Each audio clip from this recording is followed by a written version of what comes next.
और इसलिए फिलॉसफी की जो सबसे मजेदार ब्रांच है उसको बोलते हैं मेटाफिजिक्स। हिंदी में इसका नाम होता है तत्व मीमांसा। आप शब्दों के कठिनाई पर मत जाइए, ये लोग जानबूझ के मुश्किल शब्द रखते हैं ताकि आम आदमी इसकी ओर देखेगा भी नहीं, लेकिन चीजें बड़ी आसान होती हैं, नाम मुश्किल होते हैं केवल। मेटाफिजिक्स का मतलब ये जो फिजिक्स के परे है। फिजिक्स एक विषय के रूप में भी, जहां तक फिजिक्स ने रिसर्च कर ली वो फिजिक्स, जो नहीं कर पाया वो मेटाफिजिक्स। जैसे फिजिक्स बोलेगा दुनिया एटम से बनी है, आप बोलेंगे हाँ ठीक है, आगे बोलो। एटम के अंदर न्यूक्लियस है, हाँ ठीक है। उसके अंदर प्रोटॉन, इलेक्ट्रॉन, प्रोटॉन और न्यूट्रॉन है, अच्छा।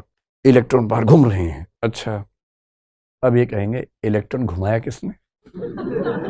ये मेटाफिजिक्स है। जहां फिजिक्स जाए वहां तक सुनते रहो, एक सवाल आगे दाग दो, मेटाफिजिक्स है। उसके बियॉन्ड, किसने एटम्स के अंदर इलेक्ट्रॉन्स को घुमाया, किसने प्रोटॉन्स और न्यूट्रॉन्स को ठीक से बिठाया? अब आप बोल दीजिए कि ये ईश्वर ने किया, या परम तत्व ने किया, या ये अपने आप हुआ। जैसे भी हुआ, अलग अलग फिलोसफीज के अलग अलग उत्तर इसके हैं, वो मेटाफिजिक्स है।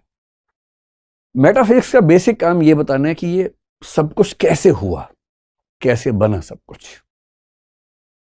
तो मेटाफिजिक्स की अगर मैं बात करूं तो इसमें, इसी में आमतौर पर जो फिलोसफी के दीवाने होते हैं आप जैसे, उनका इंटरेस्ट बेसिकली इसी में होता है, मेटाफिजिक्स में ही। बाकी में तो उनको नींद आने लगती है, इसमें इंटरेस्ट ज्यादा रहता है। और मेटाफिजिक्स के अंदर 3 प्रश्न सबसे गहरे होते हैं। एक ब्रांच का नाम है कॉस्मोलॉजी। कॉस्मोलॉजी को आप बोल सकते हैं सृष्टि विज्ञान या सृष्टि मीमांसा। कॉस्मोलॉजी कॉस्मोस से बना है। दूसरा है थियोलॉजी, इसको आप कह सकते हैं ईश्वर मीमांसा। आपको हिंदी अनुवाद सुनते आइडिया हो गया ना क्या है। और तीसरा है साइकोलॉजी। आप सोचेंगे अरे ये तो अलग सब्जेक्ट होता है। नहीं, साइकोलॉजी अलग विषय बनने से पहले फिलॉसफी का एक सबसेट है। नेचर अलग है दोनों की थोड़ी सी। मेटाफिजिक्स का मूल प्रश्न है कि दुनिया अंततः क्या है, किस चीज से बनी है, जितना डाइवर्सिटी है कहां से आई। तो इसमें बहुत गहराई में अभी नहीं जाएंगे, अभी शुरुआती समय है। लेकिन 3 मूल प्रश्न हैं। पहला, ये दुनिया, ये सृष्टि कैसे बनी? बनाई गई या अपने आप बनी? बनाई गई तो किसने बनाई, किस चीज से बनाई? जिस चीज से बनाई अगर वो पहले से थी तो इसका मतलब बनाने वाले के पास कुछ तो कमी थी। और क्यों बनाई, पर्पस क्या था बनाने का? क्या कभी खत्म होगी? तो कुछ ने कहा एटम से बना है। ध्यान रखना है, साइंस के एटम की व्याख्या से कम 1000 साल पहले कई फिलोसफर्स कह चुके थे दुनिया एटम से बनी है। भारत में न्याय दर्शन बहुत पहले कह चुका था। पश्चिम में अगर आपने नाम सुना हो, डेमोक्रिटस, ल्यूसिपस, 2 दार्शनिक हुए साथ साथ थे ग्रुप में, बहुत पहले कह चुके थे दुनिया एटम से बनी है। हाँ, उनके एटम्स की समझ थोड़ी सी अलग थी, जो साइंस ने एटम्स प्रूव किए उनसे थोड़ी सी अलग है, लेकिन हाँ कह तो चुके थे। तो ये दुनिया कैसे बनी, किसने बनाई, क्यों बनाई, इन सब प्रश्नों का उत्तर है कॉस्मोलॉजी। फिर जो लोग ईश्वर को मानते हैं, कुछ धर्म हैं जो ईश्वर को नहीं मानते, जैसे जैन धर्म ईश्वर को नहीं मानता है, बौद्ध धर्म ईश्वर को नहीं मानता है। कुछ और धर्म जैसे एक ताओ धर्म है, लाओ त्से का, चाइनीज परंपरा में है, वहां ईश्वर की धारणा वैसी नहीं है। कन्फ्यूशियस के धर्म में ईश्वर की धारणा वैसी नहीं है। लेकिन बहुत सारे धर्म ईश्वर को मानते हैं, जैसे भारत में जो वेदांत परंपरा है, हिंदू धर्म, वैष्णव धर्म जिसको बोलते हैं, वो मानता है। सिख धर्म मानता है। फिर जो तीनों सेमेटिक धर्म हैं, यानी कि यहूदी, इस्लाम, ईसाईयत, तीनों ईश्वर को मानते हैं। तो जो लोग ईश्वर को मानते हैं उनके सामने ईश्वर से जुड़े सारे प्रश्नों के बारे में जो बातचीत होती है उसको बोलते हैं ईश्वर मीमांसा। ईश्वर है या नहीं है, तो कितने हैं, फिर उसका स्वरूप क्या है, क्या हम उसकी गुणों से व्याख्या कर सकते हैं या नहीं कर सकते, सगुण है कि निर्गुण है, मतलब पर्सनलिस्टिक है कि इम्पर्सनलिस्टिक है या नेचुरलिस्टिक है। ऐसे बहुत सारे नोशंस हैं ईश्वर के बारे में। फिर ईश्वर अगर है तो वो संसार में है या संसार से परे है? संसार में है तो वो संसार से अलग कैसे है? अलग है तो संसार के लोगों के दुख सुनता कैसे है? या वो संसार में भी है और संसार से परे भी है? इन सब कंसेप्ट के नाम हैं अलग अलग। जैसे ईश्वर अगर संसार से परे है तो इसको डाइथीज्म कहते हैं, संसार में है अगर वो तो इसको पैनथीज्म कह देते हैं, संसार में भी है अलग भी है तो पैनिनथीज्म कह देते हैं। इन सब के अलग अलग नाम है धारणाओं के, पर लोगों ने बहुत फुर्सत से इस पर विचार किया है कि किन प्रश्नों का उत्तर क्या हो सकता है। तो ये सारे सवाल ईश्वर के बारे में। और तीसरा है साइकोलॉजी। साइकोलॉजी है कॉन्शियसनेस के बारे में। देखिए फिलॉसफी का सबसे गहरा सवाल तो ये है कि मैं कौन हूं। एक बॉडी है हम सबके पास, वो तो मर जाती है, खत्म हो जाती है, लेकिन लोग ये नहीं कहते कि मेरा हाथ लंबा है, मेरे शरीर का वजन इतना, लोग बोलते हैं मेरा वजन इतना है। तो ये मैं क्या चीज है? तो कुछ लोग कहते हैं नहीं, शरीर तो आनी जानी चीज है, आत्मा है असली चीज, मैं आत्मा हूं। इसी को उपनिषदों में अहम ब्रह्मास्मि तक कहा गया, जहां ब्रह्म और आत्मा को तत्वमसि कह के एक ही बताया गया, अयम आत्मा ब्रह्म कहा गया। एक धारणा है कि हम आत्मा हैं। और ये सारे सवाल क्यों पैदा होते हैं? क्योंकि हम सोचते हैं, महसूस करते हैं, इमोशंस आते हैं। और सोचने वाला काम, इमोशंस वाला काम, महसूस करने वाला काम ना आंख कर सकती है, ना कान कर सकता है, ना नाक कर सकता, ना हाथ, ना पैर, बॉडी नहीं कर सकती, ऐसी एक धारणा है। तो अगर बॉडी सोच नहीं सकती है तो कोई तो है जो सोच रहा है। वो जो सोचने वाला है वो कौन है? और इसी थीम पर सोचते सोचते पश्चिम का एक दार्शनिक डेकार्ट हुआ, जिसने कहा कोजिटो एर्गो सुम, यानी I think therefore I am. ये आपने सुना होगा, टी शर्ट पे लिखा होता है आजकल लोगों की, पढ़ते नहीं, इसका मतलब क्या है? टी शर्ट पे लिखवा के घूमते रहते हैं, I think therefore I am. मैं सोचता हूं इसलिए मैं हूं। वो बेचारा डेकार्ट 17वीं सेंचुरी का दार्शनिक, न्यूटन के समय का दार्शनिक है। वो ये कहना चाह रहा है कि मैं सोचता हूं, बॉडी नहीं सोचती है, कोई तो सोच ही रहा है, जो सोच रहा है वही मैं हूं, वही आत्मा है। सुन के कितना अच्छा लगता है। आपको भी लग रहा होगा ना कि आत्मा फाइनल हो गई अब तो। कितना अच्छा लगता सुन के, मजा आया था सुन के। लेकिन इसके बाद कंप्यूटर विकसित हो गए, और कंप्यूटर के सीपीयू में आत्मा नहीं लगाई जाती है, हार्ड डिस्क होती है, और उसमें क्या क्या होता है, एक एल्गोरिथमिक एएलयू होती है, अरिथमेटिको लॉजिकल यूनिट होती है, एक मेमोरी यूनिट होती है। और वो सीपीयू और उसके पार्ट्स बिना आत्मा के गणितीय सवाल भी सॉल्व कर देते हैं, रीजनिंग भी हमसे अच्छे कर लेते हैं। अब तो लैंग्वेज भी करने लग गए हैं, उनकी मेमोरी भी हमसे शार्प हो गई है। हम तो भूल भी जाते, वो भूलते ही नहीं कभी। हमें याद रहे तो भी कई बार निकाल नहीं पाते बाहर कि यार 1 मिनट को याद नहीं आ रहा, याद नहीं आ रहा, याद नहीं आ रहा। एग्जाम के बाहर निकलते याद आ जाता है। कंप्यूटर में तो ये भी नहीं होता कि जो है खटाक से रिट्रीव हो जाता है, याद आ जाता है। उनका तो ये भी है कि अगर मेमोरी ज्यादा होगी कंप्यूटर में, हार्ड डिस्क में ली, बाहर निकाल ली और भर ली, बाद में फिर अंदर ले आए। हम तो ये भी नहीं कर सकते, थोड़ा बाहर निकाल दिया फिर वापस लेके आ गए, बाहर निकला तो फिर निकल ही गया कि बार में काम खत्म। अब कंप्यूटर के विकास ने और आर्टिफिशियल इंटेलिजेंस के बाद तो बड़ी तबाही है।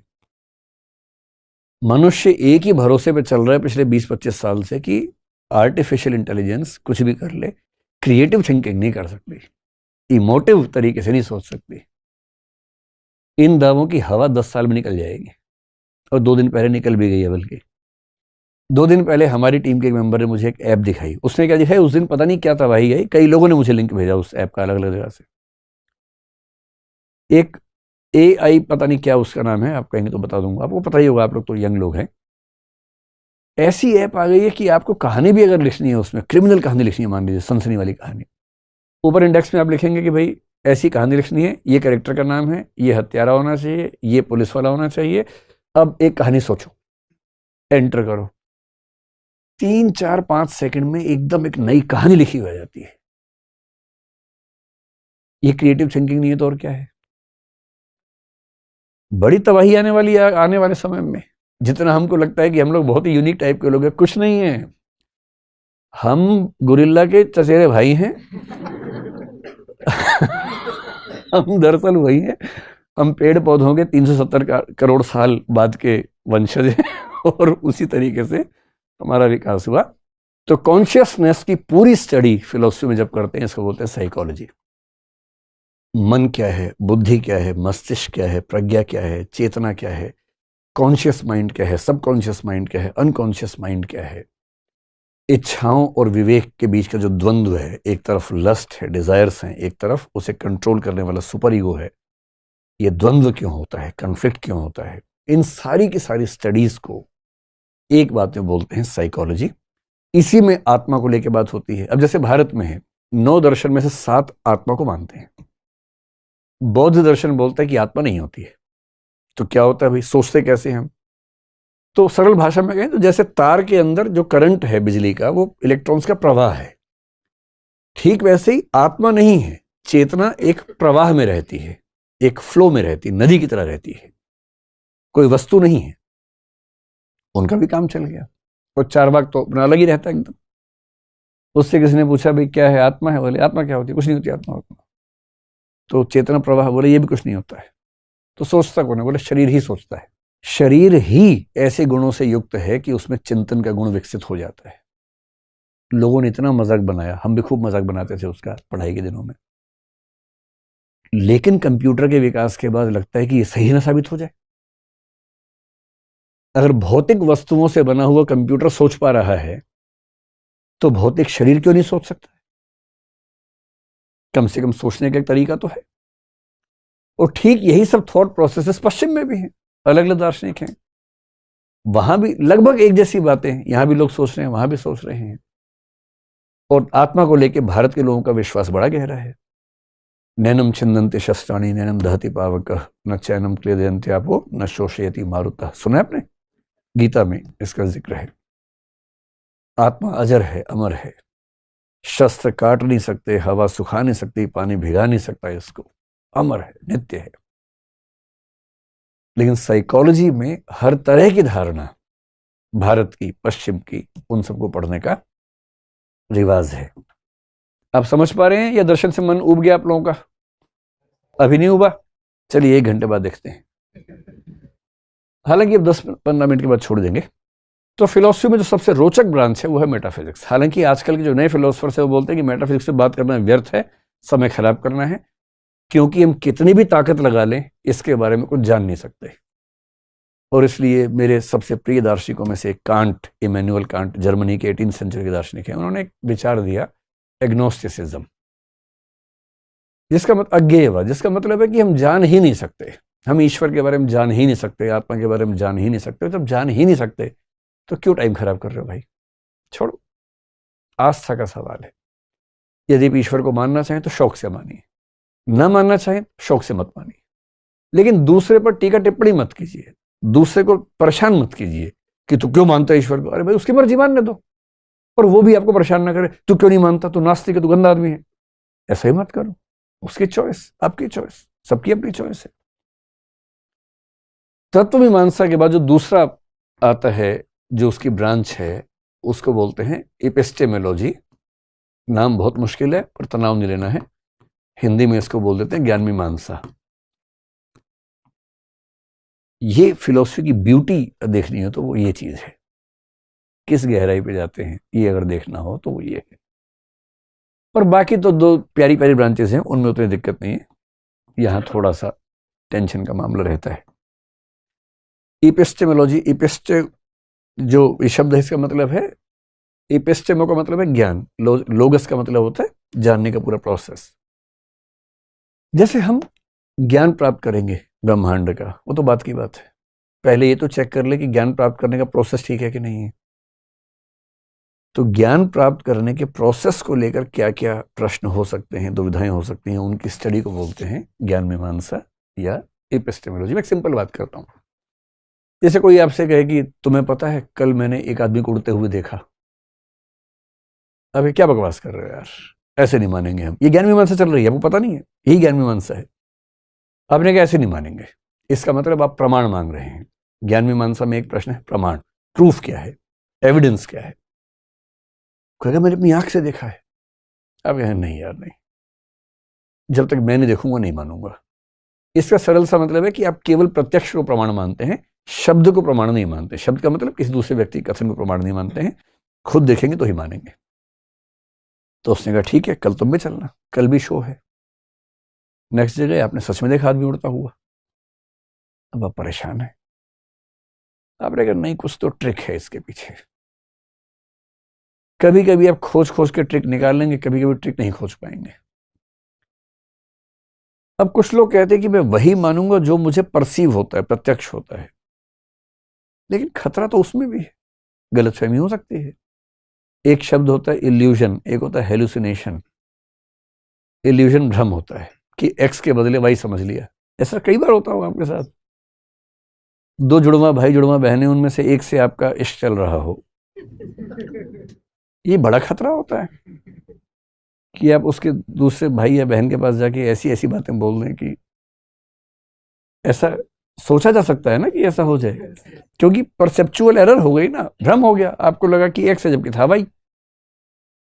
और ये केवल ऐसा थोड़ा ना, ये एनिमल्स में भी हो सकता है, किसी को भी हो सकता है। और हेलुसिनेशन कब होता है?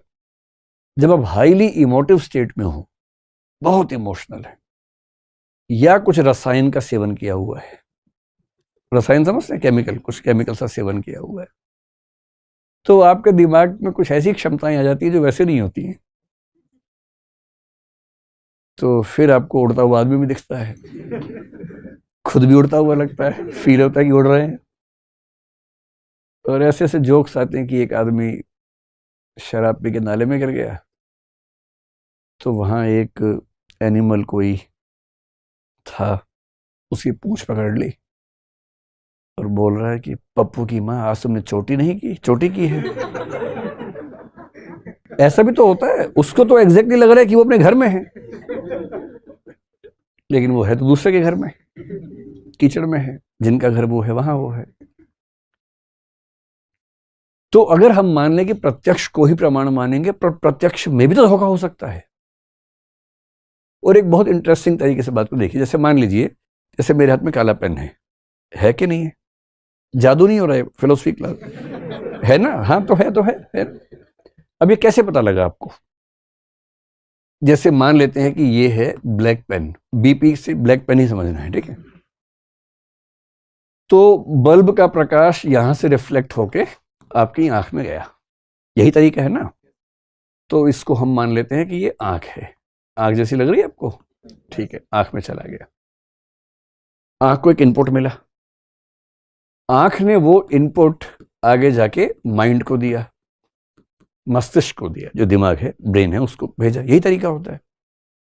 मस्तिष्क के पास क्या है कि बहुत सारी कैटेगरीज बनी हुई हैं, कलर्स की बनी हुई हैं, चीजों की बनी हुई हैं, और उसने अलग अलग कैटेगरी पे अप्लाई करके निकाला कि ये पेन है और ये ब्लैक है, और इनको जोड़ के बोला कि this is a black pen. आपको बता दिया। ये सब इतना फास्ट हुआ कि आपको पता नहीं चला कि ऐसे ऐसे हुआ है। जैसे पंखा चलते हुए लगता है कि है ही नहीं पंख, लेकिन पंख तो है ना? तो प्रोसेस जब बहुत फास्ट हो तो प्रोसेस नजर नहीं आता हमें, लेकिन प्रोसेस तो है ही उसके पीछे। तो जैसे ही मैंने आपको पेन दिखाया, आपके अंदर ये सब कुछ हुआ, इनपुट आया, इनपुट दिमाग के पास गया, दिमाग ने उसका कंक्लूजन निकाला, और आपने उसके बाद कहा काला पेन है। ऐसे ही हुआ। बहुत इंटरेस्टिंग बात है कि इसमें 3 जगह खतरा हो सकता है। पहला, हो सकता है कि ये प्रकाश की किरण एग्जैक्टली वो इंफॉर्मेशन लेके ना गई हो जो बाहर थी। आपको केवल बताना है कि ऐसा, मैं ये नहीं कह रहा कि ऐसा होता है, मैं कहना चाह रहा हूं कि ऐसा हो सकता है। आपको ये बताना है कि ऐसा हो सकता है या नहीं हो सकता है। हो सकता है कि प्रकाश की किरण ने उसमें अपनी तरफ से कुछ जोड़ दिया हो या घटा दिया हो, डिस्टॉर्शन कर दिया हो सकता है।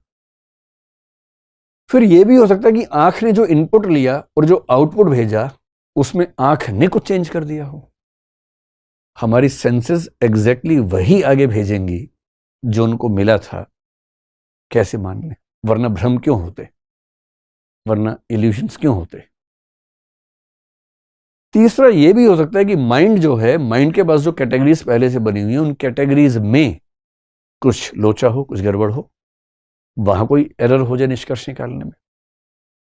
इसीलिए एक छोटी सी गाय देख के कई बार लगता है कि बहुत मोटा कुत्ता आ रहा है, बहुत मोटा कुत्ता देख के दूर से लगता है छोटी सी गाय आ रही है, भैंस आ रही है। ऐसा कुछ हो सकता है, ऐसा होता ही है हमारे साथ।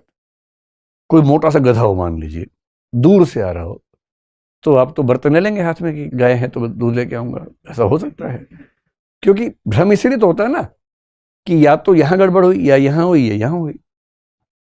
अगर इस बात को मान ले तो इसका मतलब यह हुआ कि आप जो कुछ भी देखते हैं उसमें कोई गारंटी नहीं है कि वो सही हो। तो फिर कैसे मान लें कि आपने जो ज्ञान प्राप्त किया वो सही है? और फिलोसफी तो इस लेवल पर जाके बात करता है, साइंस उस लेवल पर बात नहीं करता। साइंस का एक सिस्टम बना हुआ है, फिलोसफी उस सिस्टम के भी पीछे चला जाता है। यह साइंस पूरा इस बात पर टिका है कि दुनिया में कार्य कारण नियम काम करता है, कॉजेशन प्रिंसिपल काम करता है। हर कार्य का एक कारण होता है। ये प्रिंसिपल साइंस के लिए एक्सियोम है। एक्सियोम का मतलब एक मूलभूत निष्कर्ष है जिस पे कोई सवाल नहीं खड़ा किया जा सकता।